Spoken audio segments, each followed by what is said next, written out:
ಶ್ರೀ ಗುರುಭ್ಯೋ ನಮಃ. ಶ್ರೀ ಗಣೇಶಾಯ ನಮಃ. ಶ್ರೀ ವಿದ್ಯಾಂ ಜಗತಾಂ ಧಾತ್ರೀಂ ಸರ್ಗಸ್ಥಿತಿ ಲಯೇಶ್ವರೀಂ ನಮಾಮಿ ಲಲಿತಾಂ ನಿತ್ಯಾಂ ಮಹಾತ್ರಿಪುರ ಸುಂದರೀಂ. ಶೋಭಾ ದೇಸಾಯಿ ಚಾನಲ್ಗೆ ತಮಗೆಲ್ಲ ಸುಸ್ವಾಗತ. ಎಂದಿನಂತೆ ಎಲ್ಲರಿಗೂ ನಮಸ್ಕಾರ. ಹಿಂದಿನ ನನ್ನೆರಡು ಕಂತುಗಳಲ್ಲಿ ಲಲಿತಾ ಸಹಸ್ರನಾಮದ ಅರ್ಥ 1ರಿಂದ 44ರವರೆಗೂ ನೋಡಿದ್ವಿ. ಇವತ್ತು 45ರಿಂದ ಶುರು ಮಾಡೋಣ. ಪದದ್ವಯ ಪ್ರಭಾಜಾಲ ಪರಾಕೃತ ಸರೋರುಹ. ಅವಳೆರಡೂ ಪಾದಗಳು ಅಂದರೆ ಕಮಲಗಳ ಸಮೂಹಗಳಿಗಿಂತ ಸುಂದರವಾಗಿದ್ದವು. ಚರಣಕಮಲ, ಕರಕಮಲ ಅಂತ ಹೇಳ್ತೀವಲ್ವಾ.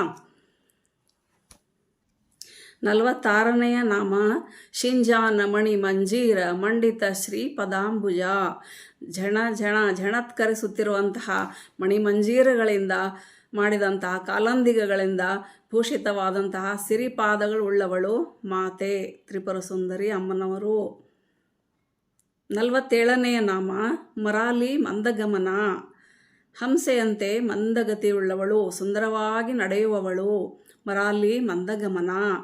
48ನೆಯ ನಾಮ ಮಹಾಲಾವಣ್ಯ ಶೇವದಿಹಿ. ಮಹಾಲಾವಣ್ಯದ ನಿಧಿ ಅವಳು, ಸೌಂದರ್ಯದ ಖಣಿ. 49ನೆಯ ನಾಮ ಸರ್ವಾರುಣ. ಎಲ್ಲವೂ ಅರುಣವರ್ಣ. ಅವಳ ವಸ್ತ್ರ, ಆಭರಣ, ಮುಖಕಾಂತಿ ಇವೆಲ್ಲವೂ ಅರುಣಮಯವಾಗಿವೆ. ಈಗಾಗಲೇ ನೋಡಿದ್ವಲ್ಲ, ಉದಯಿಸುತ್ತಿರುವ ಸಾವಿರಾರು ಸೂರ್ಯಗಳಂತಹ ಪ್ರಭೆ ಅವಳದು ಅಂತ. ಅನವದ್ಯಾಂಗಿ. 50ನೆಯ ನಾಮ ಅನವದ್ಯಾಂಗಿ.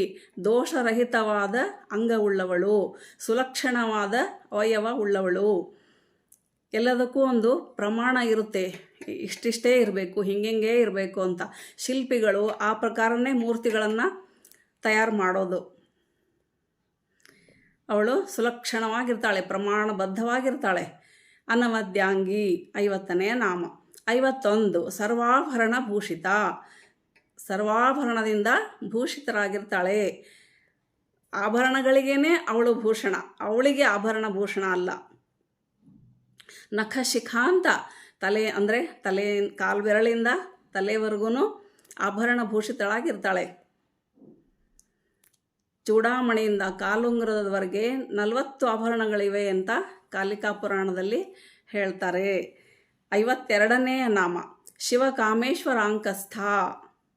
ಶಿವಕಾಮೇಶ್ವರನ ತೊಡೆಯ ಮೇಲೆ ಕುಳಿತಿದ್ದಾಳೆ. 53ನೆಯ ನಾಮ ಶಿವ. ಶಿವೆಯು ಸರ್ವಮಂಗಳೇ, ಸರ್ವಶುಭಕರಳು, ಭದ್ರೆ. ಶಿವ 53ನೆಯ ನಾಮ ಶಿವ ಅಂದರೆ ಶಿವೆ, ಶಿವನ ಪತ್ನಿ, ಸರ್ವಮಂಗಳೇ. 54ನೆಯ ನಾಮ ಗಮನ ಇಟ್ಟು ಕೇಳ್ಕೊಳ್ಳಿ. ಸ್ವಾಧೀನ ವಲ್ಲಭ. ತನಗೆ ಅಧೀನನಾಗಿರುವಂತಹ ವಲ್ಲಭನನ್ನು ಹೊಂದಿರುವವಳು ಅಂತ ಒಂದರ್ಥ. ಸ್ವಾಧೀನ ವಲ್ಲಭ, ವಲ್ಲಭನನ್ನು ಅಧೀನವಾಗಿರುವಂಥವಳು. ಎಲ್ಲರೂ ವಲ್ಲಭನನ್ನು, ಪತಿಯನ್ನು ಹೊಂದೋದಕ್ಕೋಸ್ಕರ ಕಾತ್ಯಾಯಿನಿ ಮಂತ್ರ ಮಾಡ್ತಾರೆ, ಗೌರಿ ಪೂಜೆ ಮಾಡ್ತಾರೆ. ಮದುವೆಗಿಂತ ಮೊದಲು ಎಲ್ಲರಿಗೂ ಗೊತ್ತೇ ಇದೆ ಅಲ್ವಾ. ಗೌರಿ ಪೂಜೆ ಇಲ್ಲದೆ ವಿವಾಹಗಳು ನಡೆಯೋದೇ ಇಲ್ಲ. ಇಂದ್ರನ ಪತ್ನಿ ಶಚಿ, ನಾರಾಯಣನ ಪತ್ನಿ ಲಕ್ಷ್ಮಿ ಕೂಡ ಮದುವೆಗಿಂತ ಮುಂಚೆ ಗೌರಿ ಪೂಜೆ ಮಾಡಿರ್ತಾರೆ, ಸ್ವಾಧೀನ ವಲ್ಲಭ ಆಗೋದಿಕ್ಕೆ. ಇದುವರೆಗೆ ಅವಳ ಸೌಂದರ್ಯದ ವರ್ಣನೆಯನ್ನು ನೋಡಿದ್ವಿ. ಇವಾಗ ಅವಳ ಸ್ಥಾನ, ಎಲ್ಲೆಲ್ಲಿರ್ತಾಳೆ ಅವಳು ಅಂತ. ಒಂದು ನೋಡಿದ್ವಿ, ಶಿವನ ತೊಡೆ ಮೇಲಿರ್ತಾಳೆ. ಇನ್ನೊಂದು ಸುಮೇರು ಮಧ್ಯ ಶೃಂಗಸ್ಥ. 55ನೆಯ ನಾಮ ಸಮೇರು ಮಧ್ಯ ಶೃಂಗಸ್ಥ. ಸಮೇರು ಪರ್ವತದ ಮಧ್ಯ ಶೃಂಗದಲ್ಲಿ ಇರ್ತಾಳೆ. ಮೇರು ಪರ್ವತದ 4ನೆಯ ಶಿಖರ ಮಧ್ಯ ಶಿಖರ. ಅವಳ ಶ್ರೀಪುರಕ್ಕೆ ಶ್ರೀಚಕ್ರ ಅಂತ ಹೇಳ್ಬೋದು. ಶ್ರೀಚಕ್ರ ಅಂದರೆ ಅವಳ ಶ್ರೀಪುರ, ಶ್ರೀಪುರ ಅಂದರೆ ಅವಳ ಶ್ರೀಚಕ್ರ. ಕೈಲಾಸ ಪರ್ವತ ಕೂಡ ಶ್ರೀಚಕ್ರದ ಆಕಾರದಲ್ಲಿದೆ, ಪಿರಮಿಡ್ ಆಕಾರದಲ್ಲಿದೆ. ಅದು ಕೂಡ ಅವಳ ಸ್ಥಾನವೇ ಆಗಿದೆ. ಶಿವನ ಅರ್ಧಾಂಗಿ ಅಲ್ವೇ. 57ನೆಯ ನಾಮ ಚಿಂತಾಮಣಿ ಗ್ರಹಾಂತಸ್ಥ. ಚಿಂತಾಮಣಿಗಳಿಂದ ಕಟ್ಟಿದಂತಹ ಗ್ರಹದಲ್ಲಿ ವಾಸಿಸ್ತಾಳೆ. ಬೆಲೆ ಬಾಳುವಂತಹ ಮಣಿಗಳಿಂದ ಕೂಡಿದೆ ಅವಳ ಮನೆ. ಚೂಡಾಮಣಿ ಅಂದರೆ ಚಿಂತಿಸಿದ ವಸ್ತುಗಳನ್ನೆಲ್ಲ ಅನುಗ್ರಹಿಸುವಂತಹ ಮಂತ್ರಗಳ ನಿರ್ಮಾಣ ಸ್ಥಾನ ಚಿಂತಾಮಣಿ ಗ್ರಹ. ಕಲ್ಪವೃಕ್ಷ, ಕಾಮಧೇನು ಇರ್ತಾವಲ್ವಾ, ಏನು ಕೇಳಿದ್ದನ್ನೆಲ್ಲ ಕೊಡುವಂಥವು. ಪಂಚಬ್ರಹ್ಮಾಸನ ಸ್ಥಿತ 58ನೆಯ ನಾಮ. ಪಂಚಬ್ರಹ್ಮಾಸನ ಸ್ಥಿತ, 5 ಬ್ರಹ್ಮರೇ ಅವಳ ಆಸನ ಆಗಿದ್ದಾರೆ. ಅಂತಹ ಆಸನದಲ್ಲಿ ಮಂಚದಲ್ಲಿ ಸ್ಥಿತಳಾಗಿದ್ದಾಳೆ ಲಲಿತಾ ಪರಮೇಶ್ವರಿ. ನೋಡಿ ಅವಳ ವೈಭವ, ಅವಳ ಪ್ರಾಧಾನ್ಯತೆ. ದೇವಿಯ ಉತ್ತಮ ಮಂದಿರವು ಚಿಂತಾಮಣಿ ಗ್ರಹ ಆಗಿದೆ. ಶಿವನೇ ಮಹಾಮಂಚ ಆಗಿದ್ದಾನೆ. ಮಹೇಶಾನನೇ ತಲೆದಿಂಬು. ರಮ್ಯವಾದ ಹಾಸಿಗೆ ಸದಾಶಿವ. ಬ್ರಹ್ಮ, ಹರಿ, ರುದ್ರ, ಈಶ್ವರರು 4 ಕಾಲುಗಳು. ಮಹೇಂದ್ರನೇ ಪೀಕದಾನಿ. ಈ ಹಾಸಿಗೆ ಮೇಲೆ ಪರಮೇಶಾನಿಯಾದ ಮಹಾತ್ರಿಪುರ ಸುಂದರಿ ಇರ್ತಾಳೆ. ಮತ್ತೆ ಎಲ್ಲಿರ್ತಾಳೆ? 59ನೆಯ ನಾಮ ಮಹಾಪದ್ಮಾಟವಿ ಸಂಸ್ಥಾ. ಮಹಾಪದ್ಮವನದಲ್ಲಿ ಇರ್ತಾಳೆ. ಕಮಲದ ವನದಲ್ಲಿ ಪದ್ಮ. ಮಹಾಪದ್ಮಾಟವಿ ಸಂಸ್ಥಾ, ಮಹಾಪದ್ಮವನದಲ್ಲಿ ಇರ್ತಾಳೆ. 60ನೆಯ ನಾಮ ಸಹಸ್ರನಾಮದಲ್ಲಿ ಕದಂಬ ವನವಾಸಿನಿ. ಕದಂಬ ವನದಲ್ಲಿ ಇರ್ತಾಳೆ. ಸುಧಾಸಾಗರ ಮಧ್ಯಸ್ಥ. 61ನೆಯ ನಾಮ ಮತ್ತೆಲ್ಲಿರ್ತಾಳೆ? ಸುಧಾಸಾಗರ ಮಧ್ಯದಲ್ಲಿ, ಅಮೃತದ ಸಾಗರದಲ್ಲಿ ಮಧ್ಯೆ ಇರ್ತಾಳೆ.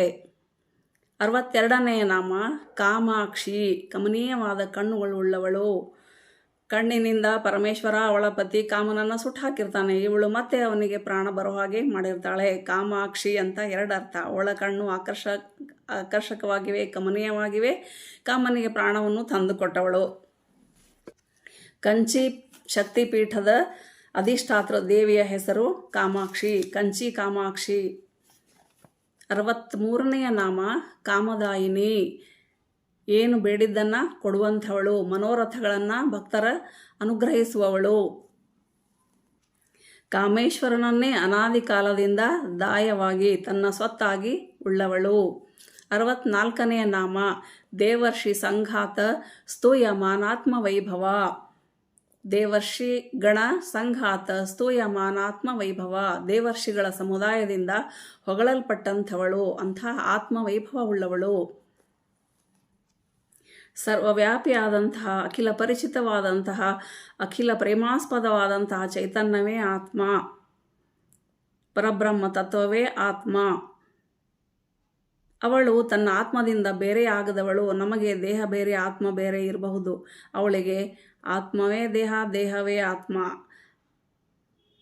ಅನಾದಿ ಅವಳು, ಅಂತ್ಯ ಇಲ್ಲದವಳು. ವಿಭುತ್ವದಿಂದ ಮತ್ತು ಅನಂತ ಶಕ್ತಿಯಿಂದ ಕೂಡಿರುವುದು ಅವಳ ವೈಭವ. 65ನೆಯ ನಾಮ ಭಂಡಾಸುರ ವಧೋದ್ಯುಕ್ತ ಶಕ್ತಿ ಸೇನಾ ಸಮನ್ವಿತ. ಭಂಡಾಸುರರನ್ನು ವಧಿಸಲಿಕ್ಕೆ ಉದ್ಯುಕ್ತ ಆದಂತಹ ಶಕ್ತಿಗಳ ಸೇನೆಯಿಂದ ಕೂಡಿರುವವಳು. ದೇವರ ಪ್ರಾರ್ಥನೆಯ ಮೇರೆಗೆ ದೇವ ಸಮುದ್ಯತ ಅಂತ ಹೇಳಿರುವ ಹೆಸರಿನಲ್ಲಿ ಇದನ್ನು ವಿವರಿಸಿದೆ. ಮನುಷ್ಯನು ನಿಜವಾಗಿಯೂ ಸಚ್ಚಿದಾನಂದನಾಗಿದ್ದರೂ ಕೂಡ ಮಾಯೆಯಿಂದಾಗಿ ಜಡ, ಅಸ್ಥಿರತ್ವ, ದುಃಖ ಇವುಗಳಿಂದ ಕ್ಲೇಶ ಪಡ್ತಾ ಇರ್ತಾನೆ. ಆತ್ಮನಲ್ಲಿ ಅನಾತ್ಮ ದರ್ಶನ, ಅನಾತ್ಮದಲ್ಲಿ ಆತ್ಮನ ದರ್ಶನ. ದೇವಿ ಇಂತಹ ಬಂಧನದಿಂದ ಬಿಡಿಸಲಿಕ್ಕೆ ಸಮರ್ಥಳು.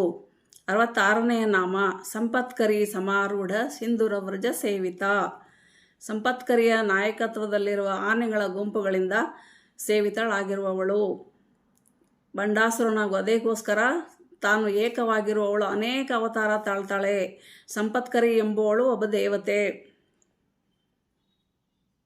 ಸಂಪತ್ಕರಿ ಎಂಬ ಅಚಿಂತ್ಯ ವೈಭವವುಳ್ಳ ವಿದ್ಯೆನೂ ಇದೆ.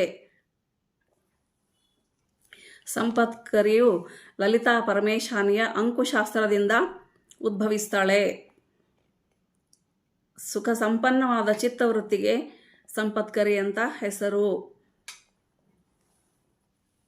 ಸಹಸ್ರನಾಮದಲ್ಲಿ 67ನೆಯ ನಾಮ ಅಶ್ವಾರೂಢಾಧಿಷ್ಠಿತಾಶ್ವ ಕೋಟಿ ಕೋಟಿಭಿರಾವೃತ. ಅಶ್ವಾರೂಢಾಧಿಷ್ಠಿತಾಶ್ವ ಕೋಟಿ ಕೋಟಿಭಿರಾವೃತ. ಅಶ್ವಾರೂಢಳ ನಾಯಕತ್ವದಲ್ಲಿರುವ ಕೋಟಿ ಕೋಟಿ ಅಶ್ವಗಳಿಂದ ಆವೃತಳಾಗಿರುವಂಥವಳು.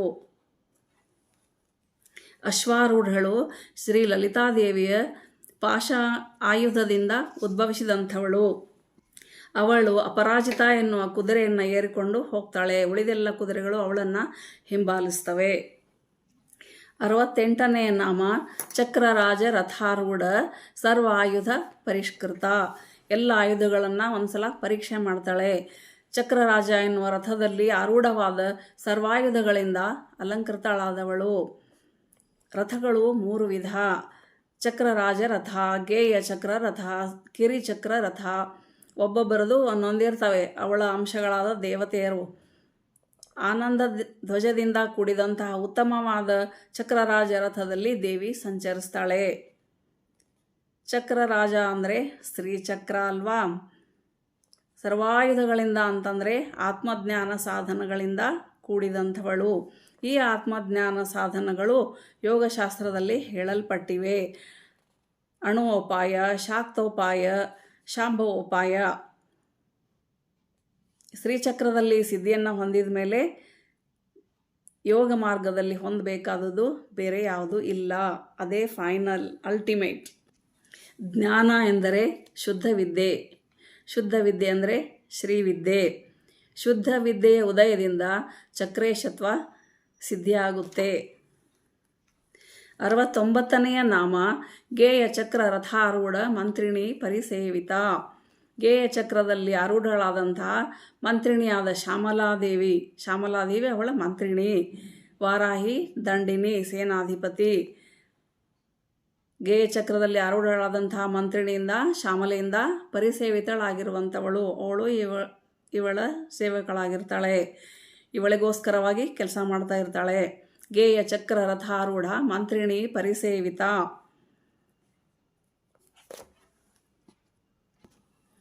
ಗೇಯ ಚಕ್ರ ರಥ ಅಂದರೆ ಸೂರ್ಯಮಂಡಲ ಅಂತಲೂ ಅರ್ಥ ಮಾಡಬಹುದು.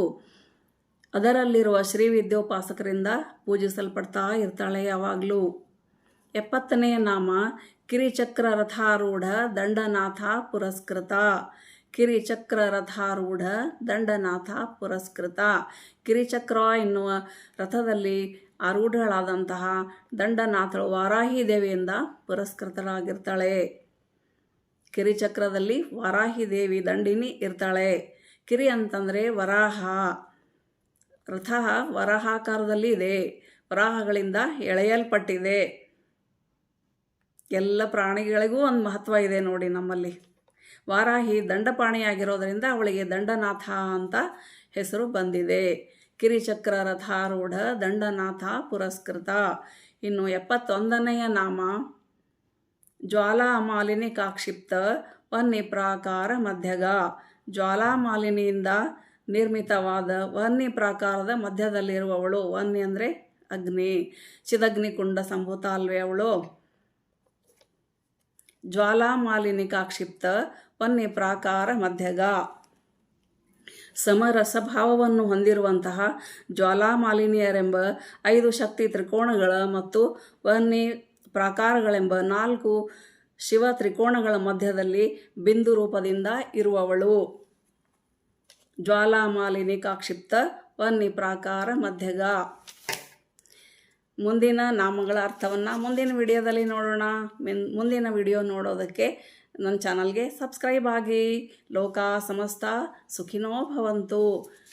ಮಾತಾ ತ್ರಿಪುರ ಸುಂದರಿ ಅರ್ಪಣಮಸ್ತು.